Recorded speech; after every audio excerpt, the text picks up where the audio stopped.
Bonjour, bienvenue à CJP Conseil. Ce jour, nous sommes en compagnie de Dr Bell Michael et de Diamant d'Afrique pour aborder une question sociétale comme il est de coutume chez nous. Voilà un individu, un entrepreneur qui a été interpellé par la justice militaire. Il était dans ses bureaux et ces derniers sont arrivés après lui avoir demandé de présenter son arme. Il a été incapable, il était même d'ailleurs perdu.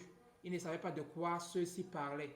Ils ont donc décliné leur identité avant de demander qu'ils leur suivent au niveau de leur unité d'enquête. La question qui nous intéresse aujourd'hui est de savoir en quoi la justice militaire peut être compétente, dans quel type d'infraction la justice militaire peut être compétente et interpellée. Dr Bell va essayer en quelques secondes de nous étayer sur cette question. Bonjour Dr Bell. Bonjour, bonjour. Euh, Merci déjà pour l'introduction, merci pour l'invitation. CJP, c'est, comme vous l'avez dit, cette maison de conseil où nous avons à moindre coût tous les conseils juridiques qui peuvent se présenter. À revenir sur votre question, l'infraction militaire est une infraction ayant un caractère particulier. D'abord, c'est quoi une infraction? L'infraction, si nous en tenons au dictionnaire juridique, l'infraction, c'est cette action ou cette omission imputable à un auteur et prévue et sanctionnée par une norme pénale.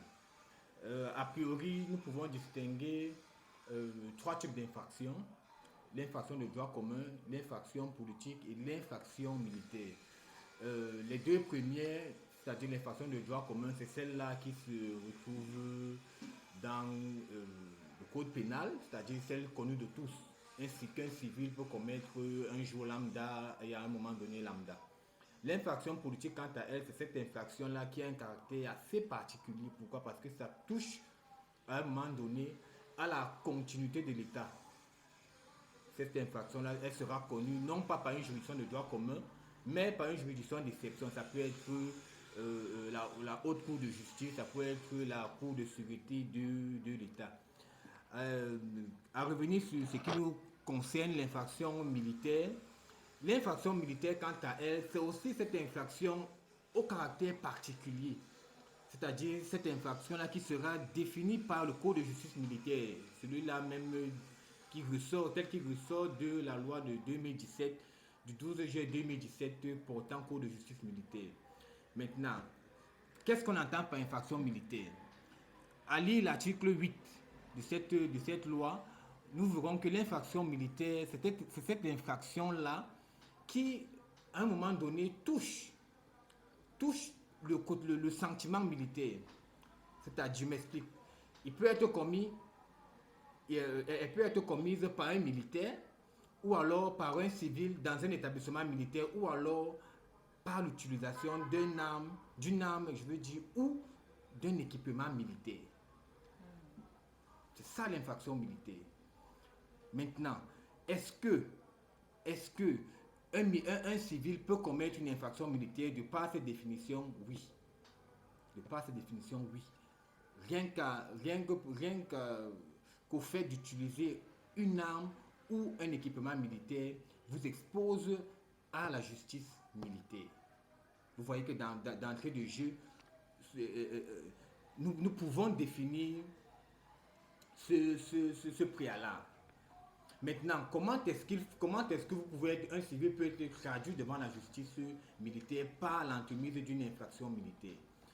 Ça répond vraiment du commun. C'est-à-dire, c'est le même principe de droit commun sera transcrit devant la justice militaire.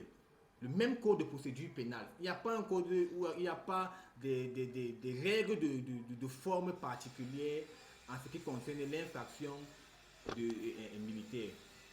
C'est ce même carnaval-là, c'est-à-dire l'enquête préliminaire, le déferlement devant le procureur qui saisit le juge d'instruction qui met à décharge devant le juge militaire pour rendre sa décision.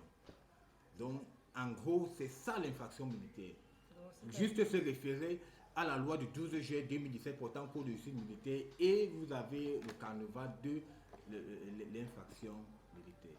Diamant d'Afrique, vous avez une préoccupation? Oui, donc si je comprends bien, ça veut dire que cette procédure est applicable que ce soit un civil ou un agent militaire qui a commis l'infraction. La procédure pénale suit son cours sans distinction de corps. Non, en réalité, qu'est-ce qui se passe? C'est une infraction que vous commettez dans le cadre de l'article 8 de la loi que nous avons citée.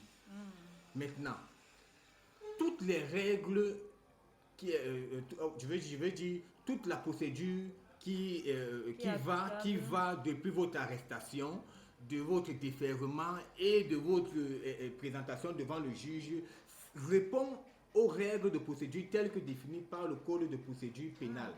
Ça veut dire qu'il n'y a pas de règles spécifiques dans la forme, mais dans le fond, ce n'est pas les règles du code pénal, parce que le code pénal, il faut le dire, règle des problèmes de fond. Par contre, le code de procédure pénale, c'est juste la forme, c'est-à-dire votre arrestation, votre déferment devant le procureur, et puis maintenant, que ce soit le mandat d'arrêt, de dépôt et tout. Oui, ça répond aux règles du code de procédure pénale. Il n'y a pas un code particulier. D'accord. Nous allons ressortir en vous relançant sur la question d'actualité. Qu'est-ce qui fait en sorte que justement, que le cas Zoro, c'est Zoro, le journaliste qui a été assassiné du côté de Martinez Zoro, le journaliste qui a été assassiné du côté de Yaoundé, qu'est-ce qui fait en sorte que son cas relève de l'exceptionnel? Parce que nous avons comme l'impression que là, nous ne sommes pas dans un cas de procédure lambda. Il y a trop de remous, trop de tournures et trop je ne sais pas trop. Essayez de nous dire un peu. Qu'est-ce que la particularité de ce crime-là?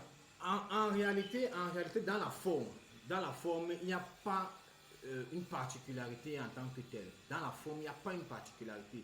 Mais au fond, vous voyez qu'il ressort un certain caractère politique de cette affaire, c'est-à-dire l'implication des autorités politiques dans les instructions et les directives à prendre. Mais au fond, il n'y a vraiment pas une certaine spécialité dans l'application des règles. Non, il n'y a pas une spécialité dans l'application des règles. Maintenant, la question qu'on pourrait se poser, c'est maintenant, pourquoi est-ce que c'est directement le secrétariat d'État à la Défense qui se charge de l'enquête? Là, on peut se poser cette question-là. Bon, maintenant, peut-être parce que, comme nous avons dit, l'affaire a un caractère politique, mais au fond, vous voyez, les présumés suspects ont été auditionnés, ont été présentés même devant le commissaire du gouvernement qui, je pense, au regard des preuves qui lui ont été présentées, a jugé peut-être que c'était insuffisant et a renvoyé les présumés suspects au CED pour complément d'enquête. Merci, docteur Bell. Toujours est-il que nous aurons toujours des questions à aborder ici avec vous.